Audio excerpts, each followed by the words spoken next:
চাইলেও আমি তোমার ভালোবাসা পাব না। এটাই আমার কপাল। হয়তো আমি ভুল সময়ে এসেছি তোমার জীবনে, অথবা তুমি আমার জীবনে এসেছ ভুল সময়ে।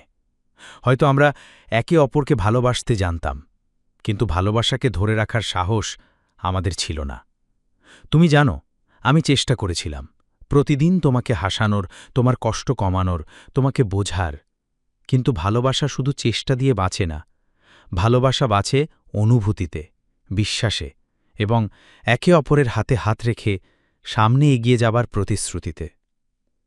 আজ যখন আমি পেছনে তাকাই, দেখি আমরা কত সুন্দর মুহূর্ত কাটিয়েছি, কত স্বপ্ন দেখেছি, কিন্তু স্বপ্নগুলো শুধু রঙিন ছবি হয়ে থেকে গেছে। বাস্তবতার দেয়াল খুব শক্ত ছিল, আর আমরা সেটি ভাঙতে পারিনি। তুমি হয়তো ভাবছ আমি এগিয়ে যাব।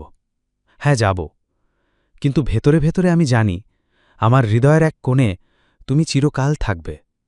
হয়তো তোমার নামটা আমি উচ্চারণ করব না, কিন্তু আমার নিঃশ্বাসের সাথে তোমার স্মৃতি মিশে যাবে।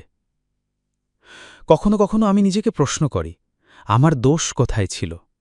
আমি কি কম ভালোবাসতাম, নাকি ভাগ্যই আমাকে এই শিক্ষা দিতে চেয়েছিল যে সব ভালোবাসা আমাদের জন্য নয়? কিছু ভালোবাসা হয় শুধু আমাদের ভাঙতে, আমাদের বদলাতে এবং আমাদের আরও শক্ত করে তুলতে।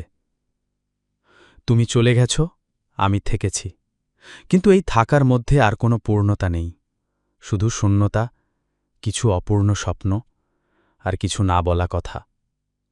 তবুও আমি কৃতজ্ঞ, কারণ তুমি আমাকে শিখিয়ে দিয়েছ ভালোবাসা শুধু পাওয়া নয়, ভালোবাসা হলো কাউকে সুখী দেখতে চাওয়া, এমনকি সেটা যদি আমার সাথে না হয়, তবুও তুমি সুখে থেকো। আমি থাকব আমার কপালের সাথে। এটাই আমার গল্প, এটাই আমার ভালোবাসা, আর এটাই আমার ভাগ্য।